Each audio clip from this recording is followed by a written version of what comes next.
encourage your soul, enlighten your mind, and empower your faith.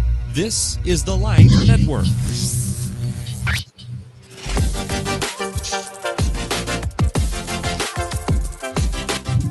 Conversations about life, Christianity, and culture. Welcome to Four Preachers and a Podcast from Henderson, Tennessee. I'm Robert Hatfield.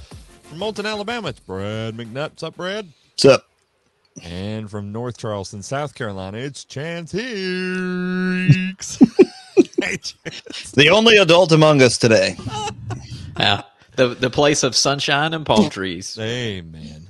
Brad, you okay over there? Yeah. I don't know what happened there. Okay, spew it out of your mouth, man. Just get I did. Cold nor hot, you know. Might have been one of the 3 hairs I have left on the top of my head. I don't know. Yeah, it's not there anymore. Yeah, no, it's gone. I'm gonna have to work on the lighting here. This is kind of bright when I look at that. Like a halo, though. I don't know. Maybe I should keep it. I like it. It fits you It well. looks nice. It does. I'd like to thank everybody with whom I spoke at the Fried Hardeman Lectureship between last episode and this one, and many of you commented that we need a little more adult supervision, and I appreciate that.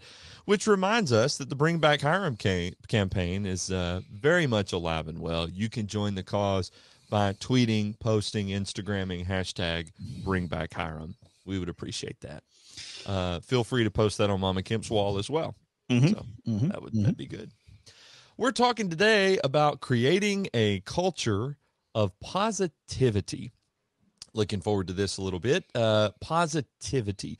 I know when some people bring up the idea of positivity, we automatically, at least in many people's minds, go into this. Are you a realist? Are you a pessimist? Are you an optimist? You know, and some people say, well, I'm just naturally turned this way and I'm not a whatever. I'm a realist or whatever. And then they, get all crotchety about things. Positivity, should we just establish out of the gate? I mean, this is a Christian trait, right? Positive thinking, or maybe we could better state it being hope-filled. Yeah, we kind of have a positive trajectory. Okay. Let's talk about that a little bit. I mean, I think a lot of people think about hope only with reference to like the day of judgment or on your deathbed, but I think it's supposed to be like an all-encompassing concept that motivates the Christian life. Hard to imagine. Yeah, it's supposed to be a now and moving forward kind of hope. Mm-hmm. So we should be a people, thinking about all of the blessings that we enjoy in Jesus, like not just what we will enjoy in Jesus, but what we are able to enjoy now in him. It should help us to have a normal spirit that's upbeat, and a normal spirit that's positive. And, we live in a world of negativity, but we're supposed to be a people of hope and positive thinking in how we view one another and how we treat one another in the body of Christ, and let that positivity radiate from us. That doesn't mean that we don't see the bad stuff that's happening around us. It doesn't mean there's no such thing as negativity. It doesn't mean we don't ever get to watch the news. At the same time, it just means that stuff doesn't have to define, every part of our lives. And it doesn't mean we never experience negative emotions, and that we never have down moments and moments of sadness and things of that nature. But just an overall, we have a positive outlook and a positive approach to life and a positive approach to living. Another biblical concept that's closely aligned to all of this, maybe synonymous in concept, though nuanced a little differently, is the concept of joy. We could even throw in here the concept of peace. My peace I leave with you, not as the world gives, do I give unto you. I'm giving you this. This is from me, Jesus says, and the implication is, therefore, you're going to be different from all the folks around you. When I preached through Philippians a few years ago, I came up with this definition. I don't know if it's probably merged together by different sources, but that joy is the conviction. It's the settled conviction that God will work everything out for his glory and for my good in that order. God will work everything out for his glory first, and then it's ultimately for my good, whether I realize it in the heat of the moment or not. and he will always do it in that order because his glory is more important than me and however I think or feel. But to have a settled conviction that this is going to work out for good, and because I want to be with God, I want to glorify God too in my life. Whether I'm, to live as Christ, to die as gain, Philippians chapter 1. And so, I mean, all of these things help to inform even the way that I navigate the negativity in life. I guess that's kind of the point here. Positivity. So, it is easier to be a negative person than it is to be a positive person. Do you think that's true? Yeah, I think so. No. Like I disagree with everything you say. Every bit of it. I don't even understand why we're talking about this, okay? We'd like to welcome Oscar the Grouch to today's episode. Thanks for being here. But it is easier to be a negative Nancy. I mean, the wet blanket, all of that stuff, right? Yeah, I mean, what's the commercial with the big red easy button? Like, that's the way we like life. Yeah. Like, we like to reach over and hit the easy button and just kind of course make our way through life. Like, if you were thinking about, positivity, we'll get around to thinking about how we look at other people and how we perceive their actions toward us or not towards us, and the kind of motives that we might ascribe to them, and how we should be a people who think positive things about them. Mm-hmm. But like, if you're looking at someone's actions, I don't know, it's easier for whatever reason to come to a conclusion that there is some kind of negative thing happening there. And I don't know, maybe just because the list of potential negative things is so much longer, it's just easier to grab one, or we've been trained in a culture that just makes that the easy grab. Like, we're reaching into the bag. What could they possibly be motivating them? Why might they be doing this? And the easiest thing to grab is like all of these negative things. It's much more mental work and mental strain to be like, okay, what are some positive ways that we could think about this, and a positive spin that we could put on why they walked by me without saying anything? Like, it could just be like they got a phone call and they have to go deal with something immediately, or their child is in the back and needs some attention right now, and so they can't stop and say hello. Like, it literally had nothing to do with me standing there and why they walked by. So there are positive things that could be thought about that don't necessarily have to mean, oh, they did that because they don't like me, they don't want anything to do with me. Like, all of these negative things that are easy to grab, it's much harder to find a positive idea to put to it. Seems to me too that choosing to think positively or to assume positive motivations or intentions opens me up in some ways toward more vulnerability. If I choose to think positively about another person, then I could be opening up myself for more pain and hurt. Like, okay, so I'm going to choose to believe that there must be something going on. That's the reason why they walked past. But what if later I find out that actually there wasn't anything going on and they did intentionally walk past me without talking? Well, then I'm going to feel badly. So I'd rather just go ahead and think negatively right now. It's like a coping mechanism. It's self-preservation in a way. Yeah. So maybe part of the reason why it's the easy way is it because how we can use it to make how we feel better. Like, I think in that thought too, like, we can use this as a means of elevating how we think of ourselves. Well, and so it can be a temptation for pride in that way. Like, true. I can't believe they would do that to me. I would never do that to them. Like, and suddenly we have elevated our perception of ourselves. So there are several itches that negativity scratches. That's what it sounds like we're saying here. I mean, it sort of feeds this pridefulness, this self-preservation, this cynicism. I mean, there's a reason why the news on TV or on the internet or whatever is generally more negative than it is, giving us good news. Certain things sell better than other things. right now I'm teaching a class on the Holy Spirit here at church, and there's a lot of people who are interested in that class. And I said the reason why is because everybody loves to see a good train wreck. I mean, that's what it is. We're drawn to destruction, and so they know I'm going to crash and burn. And I say that in no way to reflect poorly on the Holy Spirit, but just to discuss my own inadequacies. However, I mean, there is something to that, right? I mean, there's a reason why the algorithms are the way they are and why the ads are the way they are. You can avoid mayhem like me. I mean, those commercials are funny, but it's just destruction. I'm not trying to make more about some things than I should. It's just generally speaking, overly positive people are kind of the weirdos. Overly negative people, well, we kind of have to ignore them. And somebody who's right in the middle with a little bit of a bent towards cynicism is the norm. So there's that. Brad, anything you want to throw in so far? Nah. we know his role. We know his role now in today's episode.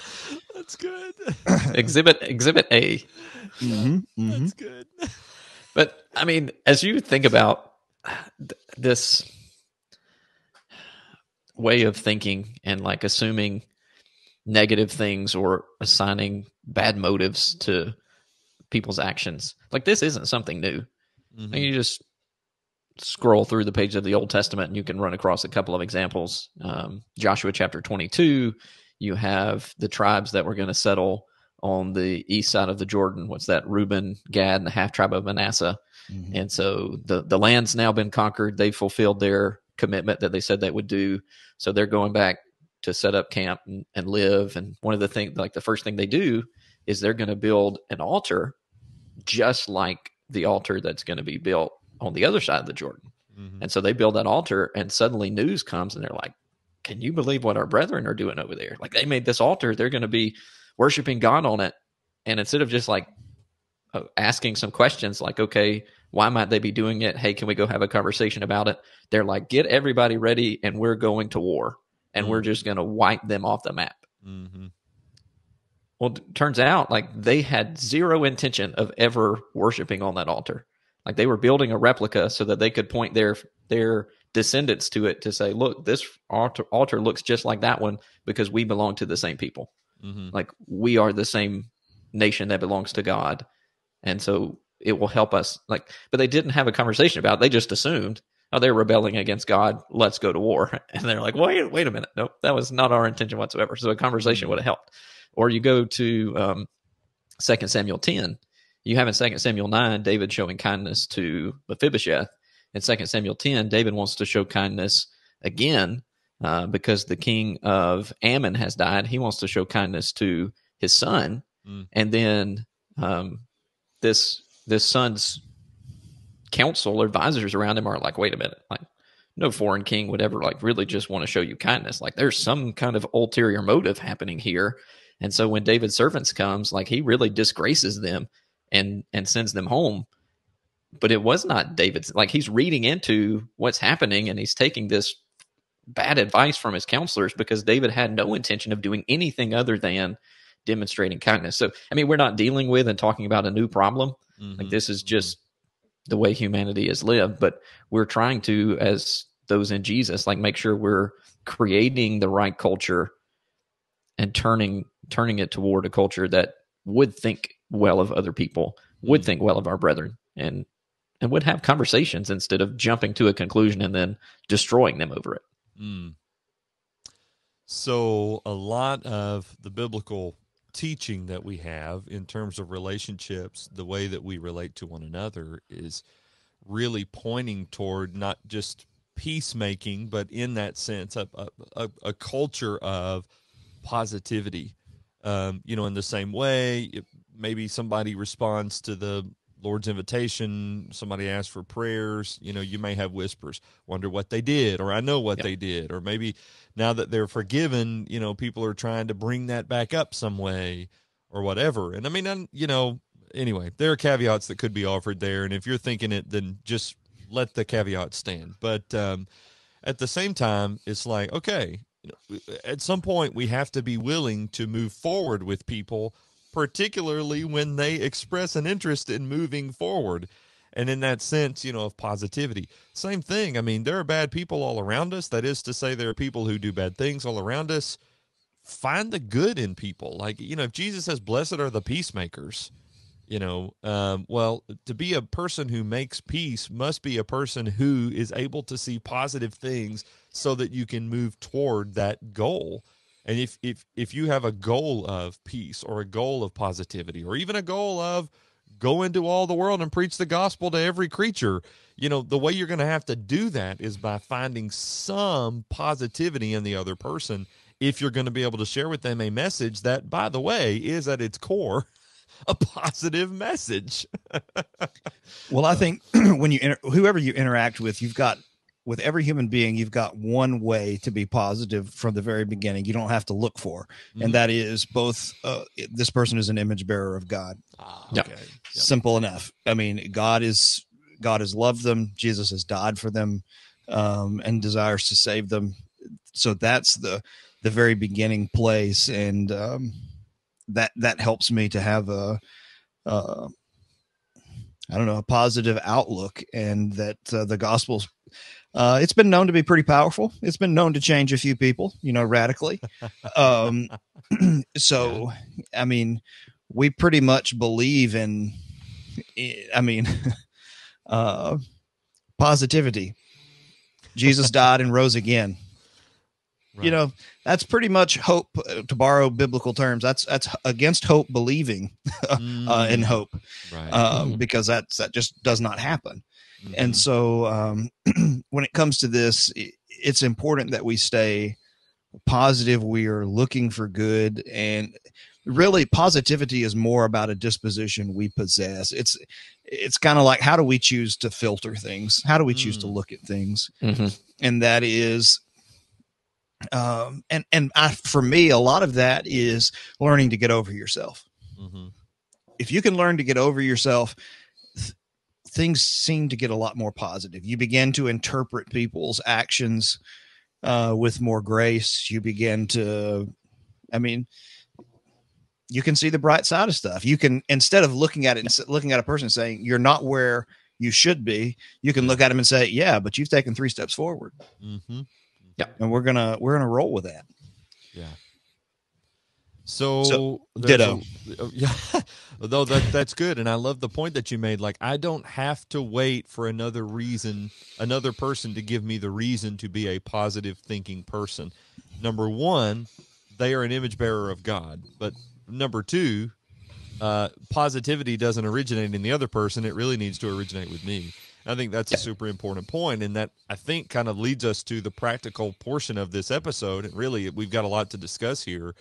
What kind of person is a positive person, or what are the characteristics, what are the traits that I need to embody in order to create a culture of positivity? So if you're listening to this episode and so far you're thinking, man, I'm on board with this, what these guys are saying makes, half a sense, then that's great. But don't then begin to think, well, if brother or sister so-and-so would clean up this or that, well, look what you're doing. You're going negative on us. So stick with us here, but we're going to talk to you for a minute, in as much as we're talking to ourselves, because that's what it takes to be a person of positivity. And don't be, I'm sorry if your name is Nancy, but don't be a negative Nancy, or if you're Debbie, don't be a Debbie Downer, and become one of these people that says, well, this won't work. Mm-hmm. Well, no, not with that attitude. It won't, but we all know people. We all have people in our lives who, when we're around them, we're more positive. We feel like we are a better version of ourselves just because Absolutely. They're in the room, so there's some things honestly, with a lot of people who are negative, they need someone who is a positive person that can draw out the positivity of the individual. Okay. I don't know sometimes that people who are overly negative, it's going to be hard for them to do it on their own. Like, it's going to have to be. And I have found that a lot of people that are overly negative are people who have had failures and they haven't learned to process failure properly. So for an example, I can, as I do, fail all the time. And I can look at it and say, well, I'm just stupid, or I'm just a terrible person. Mm-hmm. Or I can look at it and say, no, the fact that I'm trying, I wouldn't be failing if I weren't trying. Right. So I'm trying.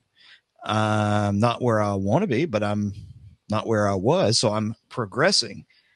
And that failure is not something to be feared and kept away from.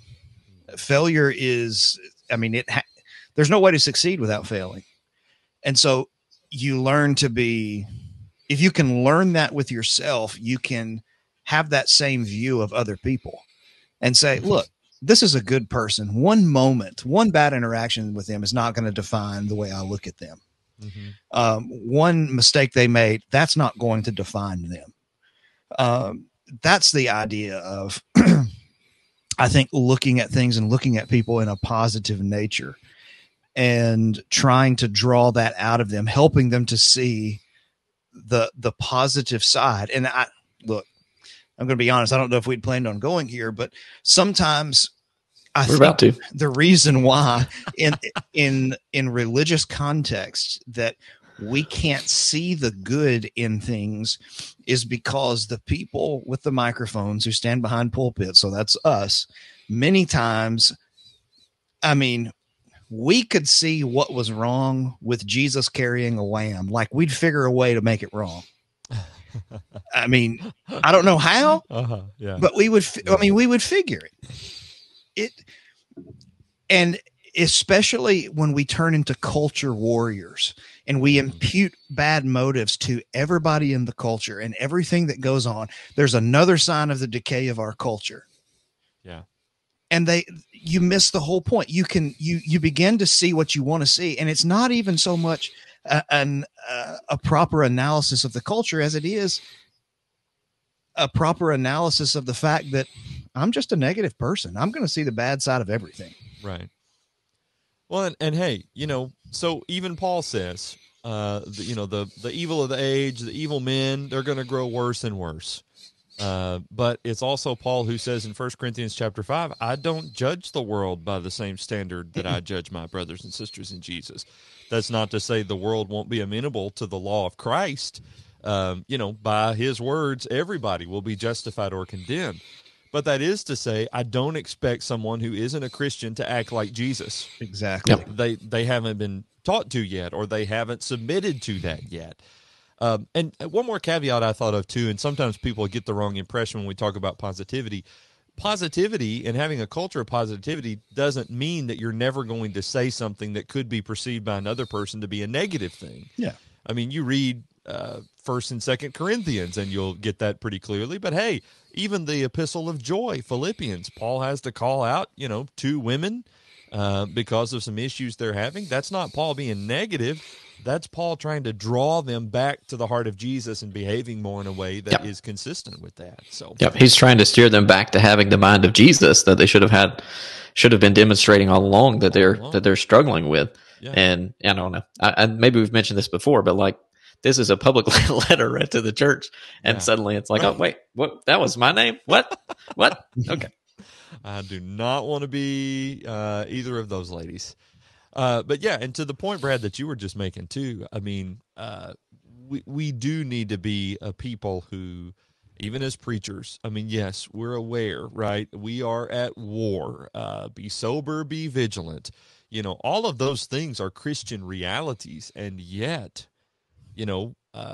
read the book of Revelation, right? I mean, the Lamb wins, and everybody who are with him win. So the whole book is like, don't worry about all the stuff that's going on around you. I mean, just trust in God. Put yourself with him. It's all going to be okay, and do your best in the meantime to just stick close with him. I mean, we see that over and over again. So that's sort of the positivity, at least the source of the positivity that we are to have. I think where people have difficulty with this is translating that into my everyday life. It's one thing to be a person who's like, yeah, I get it. Jesus died for my sins. Yeah, I get it. I can be forgiven. Yeah, I get it. Hear, believe, repent, confess, be baptized, live faithfully, and I'm walking in the light. And not in any way to, denigrate any of those activities.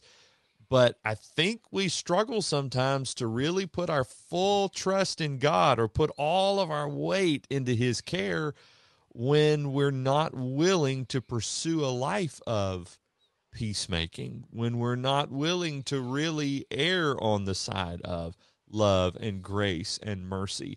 Here comes Jesus into a world, he came to his own and his own received him not, and yet he is described as one who is full of grace and truth. So there's going to be a little friction between us and the world. At the same time, that doesn't mean, to the point that we've already made, that you can't be a person who is a positive person. And so anyway, I think we probably need to talk about some of these specifics and how we can create a culture like this. But just to note, I guess the friction, anybody want to sort of chime in on that just from a bird's eye view before we get down into the weeds? Take it, Chance. Nope.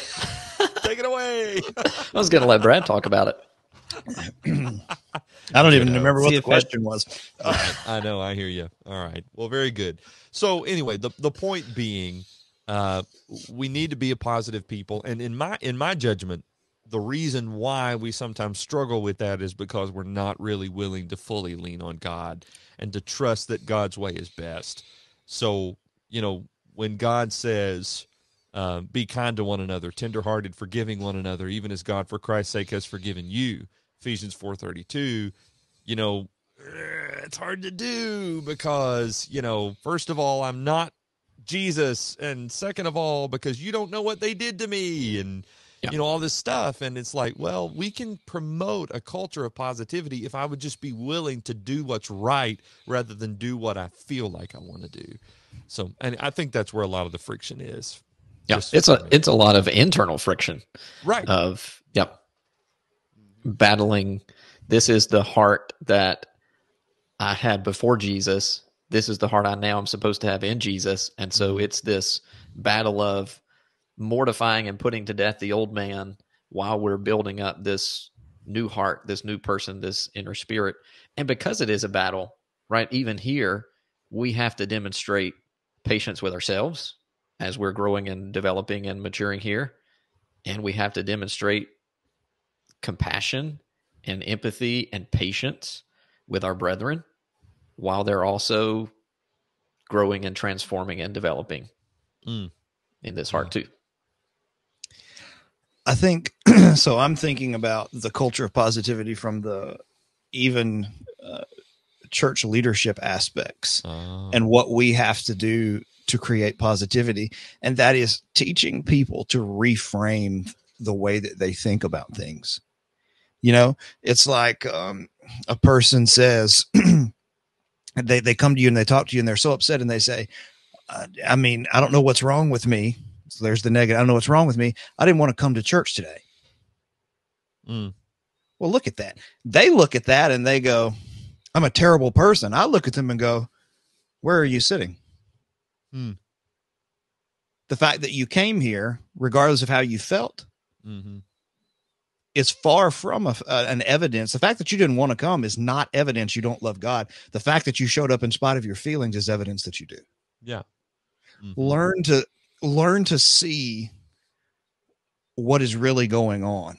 Learn to frame situations through that light. God is not expecting you to be a superhuman. He created you as a human. Okay. You're going to have feelings. You're going to have ups and downs. There's no way you can read the Psalms and not see that. But the fact that you're not allowing those feelings to dictate your commitments, there is something you have to learn. Teaching people, I think sometimes what I found is teaching people to be graceful with themselves makes them more positive about the fact they believe they can please God with their lives. And it just changes because it frees them. It not only frees them, but it frees the way they see other people. And it makes them positive in a good way. And part of that too is reminding people they can please God and make sure that we're not preaching a righteousness by default. You don't do this and you don't do this and you don't do this and you don't do this. You're righteous. No, you're not. It just means you don't do those things. Right. Righteousness is we're not righteous by default. Okay. We don't practice righteousness by default. Jesus is more concerned with what we're doing versus, well, you didn't do this, you didn't do this, you didn't do this. Well, that's great. But you know what? If I'm producing the fruit of the Spirit, you know what the implication is? Works of the flesh are not a part of me. Mm-hmm. Or I can just look at it and say, well, I didn't really do the fruit of the Spirit thing, but I didn't do the works of the flesh either. Well, great, but still didn't do the fruit of the Spirit, so you're still in trouble. Yeah. So Right. I don't know. I'm rambling on. It's been a long 2 weeks. Points. No. And I'm very tired. It's been a long But to piggyback off what that's correct. That's right. Yeah. But the fruit, like to read through the fruit of the Spirit in Galatians 5:22 and 23, like you can't read through that, possess those traits, grow in them, abound in them, to use terminology from 2 Peter 1, and that not impact positivity, like that not produce a positive. You mean a person of love, joy, peace, patience, kindness, goodness, faithfulness, gentleness, and self-control is not a person that doesn't see the glass as half empty? This is impossible to imagine. Breaking news, ladies and gentlemen. Yep. You heard it here first. You look through these. I mean, okay, first of all, the person who is living a Spirit-led life, I mean, just look up and down Galatians chapter 5 and you'll see what it means if you're wanting to know, like, what's the deal with the Spirit. He talks about walking by the Spirit, being led by the Spirit, bearing the fruit of the Spirit, living with the Spirit, keeping in step with the Spirit. And then, therefore, you can say you are a spiritual person when you get down into chapter 6 and verse 1. So, all of these things are interrelated, and the result of that, how you prove it, is embodying these more than just like a bullet list. These are like fully loaded concepts in and of themselves. I mean, you could do a sermon series on every one of them.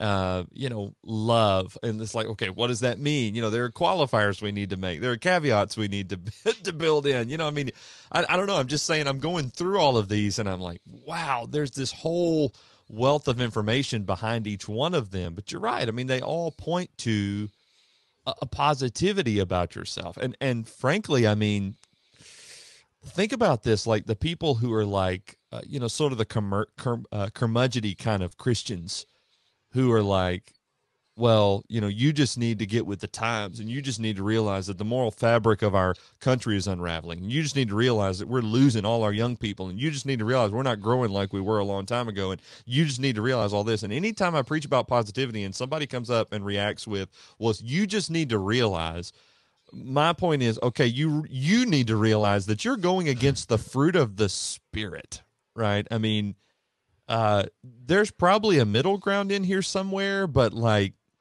we just need to be really careful at presenting this positivity notion as though it's like, well, this is only for certain people who want to live in a compound somewhere and be weird together, because and it's weakness. Right.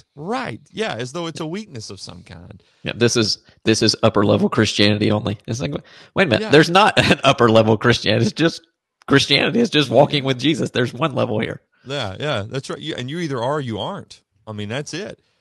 Well, and I think we need to pay attention to, I mean, if we're talking about leading and creating a culture, we need to pay attention to the content that we're preaching. How positive, or am I just overloading negative? Right. I hear people talk about this, this person preached a great gospel sermon today.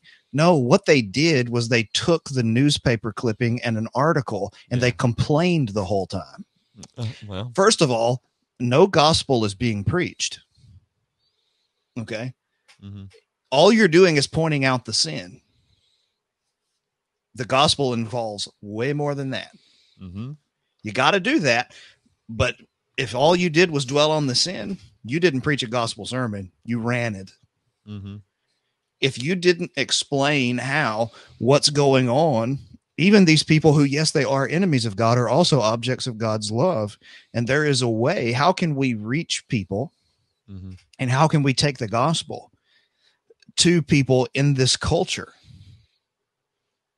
You haven't really preached the gospel yet until you've done that. and explain how Jesus answers because many of these cultural things are people, their hearts are crying out for fulfillment. They're just looking for it in the wrong ways.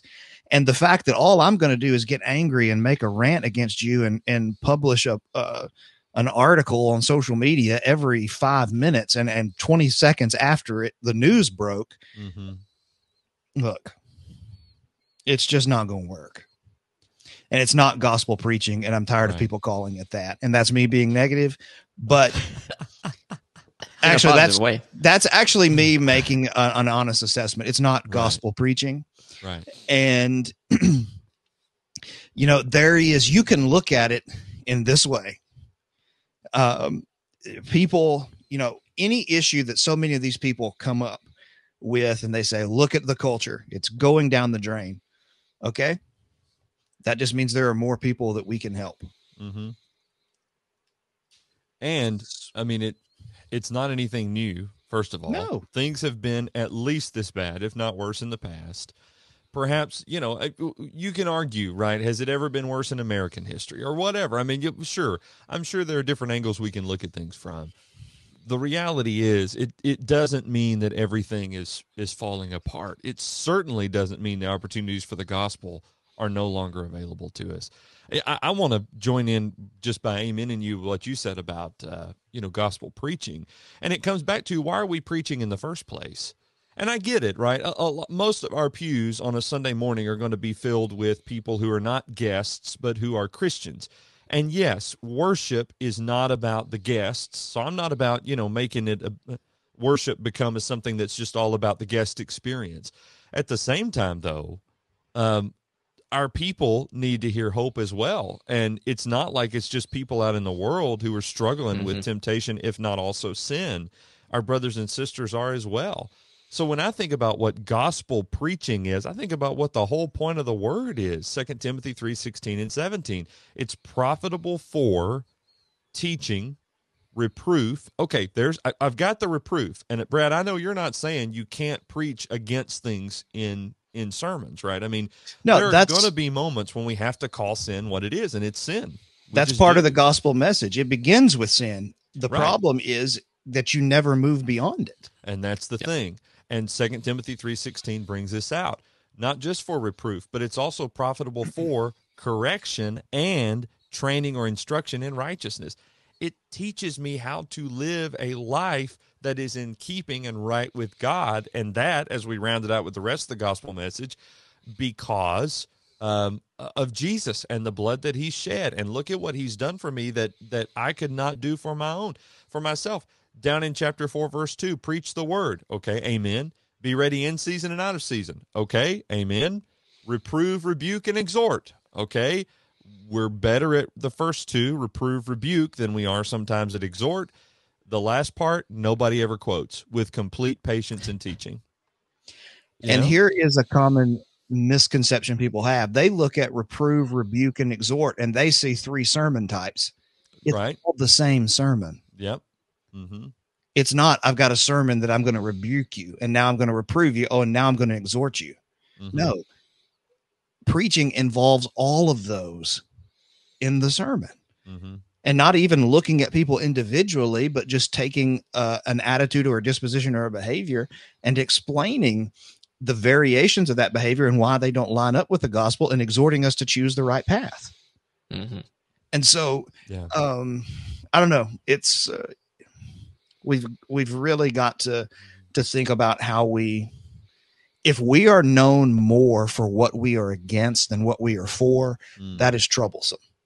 That is a sure sign of, in my mind, that we're lacking some positivity somewhere. Yeah. I mean, I'm not ashamed of what I'm against, but that does not, that if that's who I am, it's like your kids. How would your kids describe you? Well, he's against me listening to loud music. Well, great. I've succeeded as a father then. Yeah, that's right. Or my dad is for me. I don't have a bigger supporter than my dad. There's a difference in those two things. And people can, Sometimes those are accusations that are leveled against the church, and sometimes they're unfair. I will fully admit that. Mm-hmm. But deep down inside, there are parts of that are absolutely true, and we try and shrug it off as being culture warriors and truth seekers. But really, we're just negative Nancy's. Mm. And it's really a disservice to Jesus, because we're in the already. Salvation is, as you all know, there's this already but not yet element to it. If we are a part of what God is doing in the world and the joyful reclaiming of the world, angry tyrants who are always complaining about stuff, that's not wow, what a way to misrepresent everything Jesus is about. Right. Jesus had some of those difficult conversations, but on the whole, they were pretty pro and constructive. You know, there are a lot of things that can be discouraging to people, and that is part of why preachers need to consider, like, we need to preach hope-filled messages about why it's so great to be a Christian, messages about why the church is good, messages about how God is in control, messages about how he's the God of all comfort. I mean, you name it. And yes, messages about salvation and things like that. And sure, messages that call sin, sin, but messages that when we've done that won't leave people in it. What good does it do merely to point out to people that they have violated the will of God and severed their relationship with God? I mean, is not the point of preaching to call them back to God, and that by his grace through the cross? I mean, that's what this is all about. And if you're leaving them with the conclusion that they're lost and there is no changing, you're lying. That's right. You are not preaching the gospel to them. That's right. Yeah. And it's, if that is not the whole story. And the story as it stands, I mean, I can preach against people being alcoholics all day long and say that they're going to hell, but that's not going to help the alcoholic who is listening. The gospel has to be infused into the situation, which is God has never stopped loving you. He still sees you as a treasure that can be restored and redeemed and made whole again. And that where you are in your life, that doesn't have to be the totality of your story. Yeah. I mean, you can't change the way that your story started or the way it is right this second, but you can change the way it is moving forward, or God can change it for you. Yeah. So anywho, that's just what grinds my gears. I don't know. Positivity. No, this is good. And see, it's that very quality that we need to develop to see in other people, even people who are not Christians. You know, you think about the way that Jesus saw potential in Saul of Tarsus that no one else really saw. Even the Jewish Christians after Saul's conversion. And, don't you know, Saul was thankful that Barnabas was around so that he could be like, hey, no, this is legit. Like you can trust him. And again, I guess what we're calling people to is just, try to be more like a Barnabas. Than a Pharisee.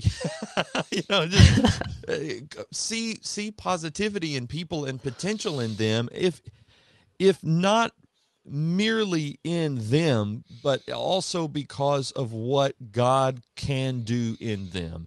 And that's something that's possible for every single person.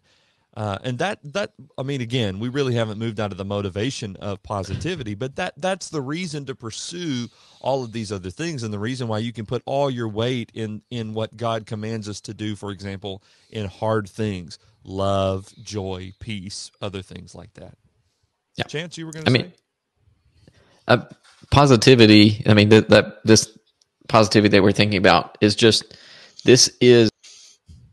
Oh, well, just like that, Chance is gone. Mm-hmm. It's a cliffhanger. This is...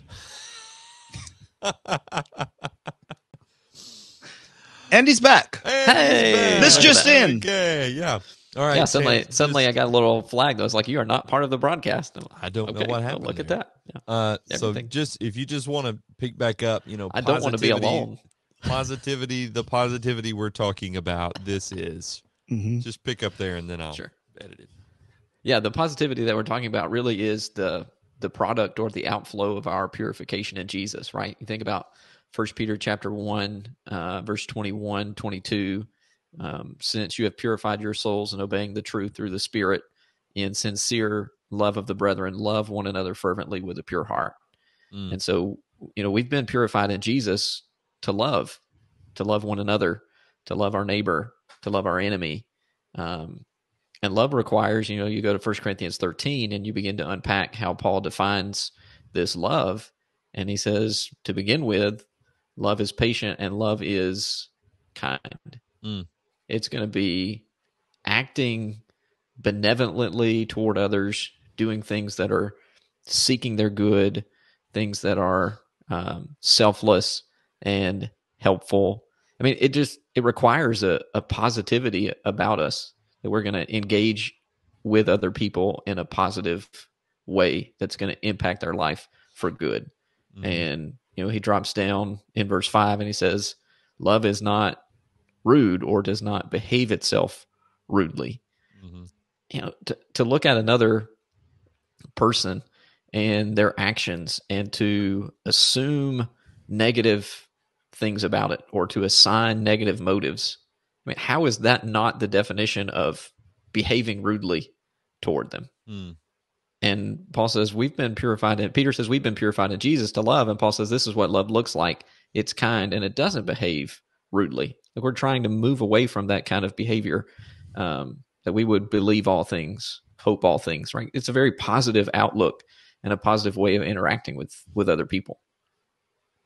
What do you guys think about down there, especially in verse 7? Love bears all things, believes all things, hopes all things, endures all things. I mean, I think if we're being honest, some people look at that verse and they think, wow. That's just a song.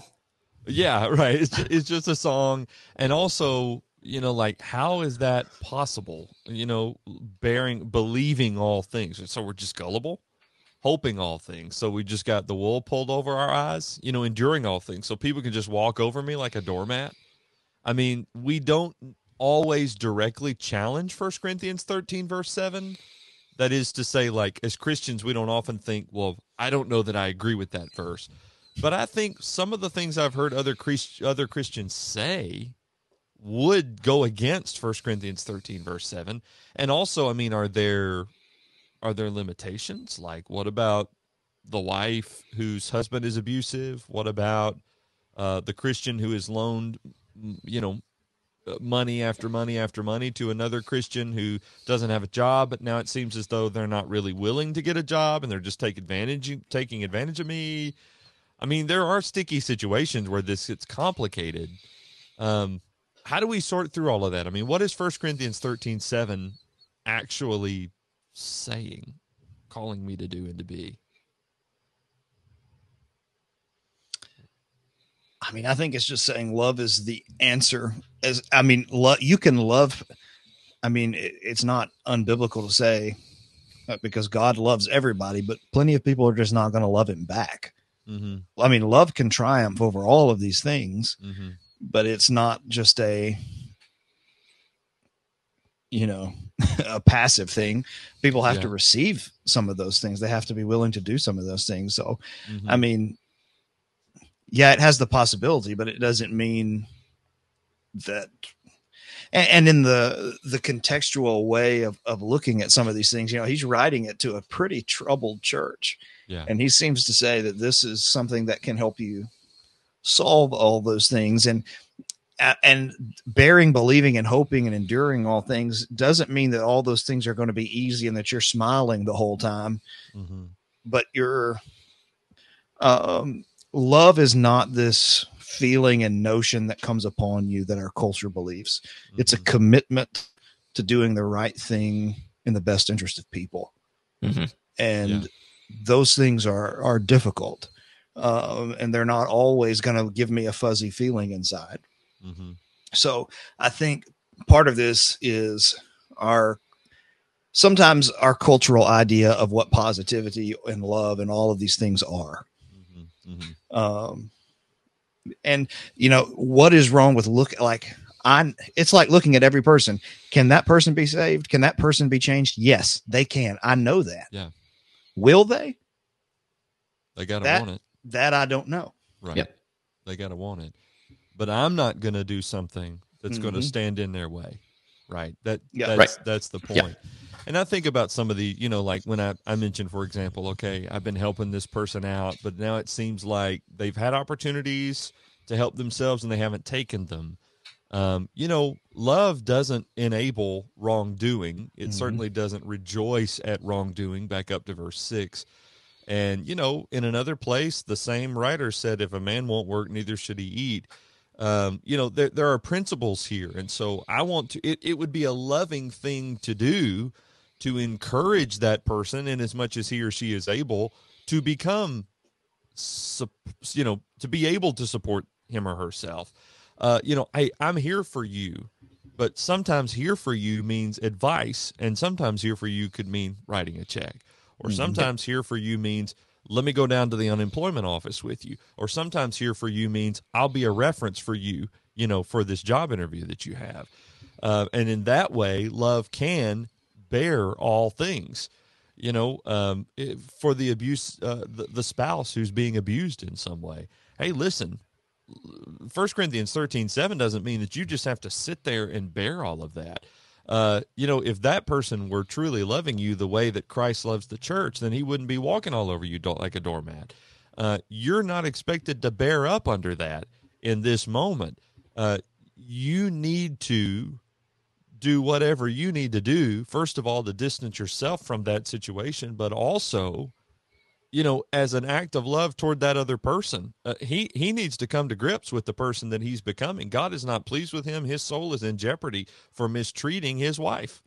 And so in a sense, it is even an act of love for you to call him on that, but to do so in a way where you continue to be safe.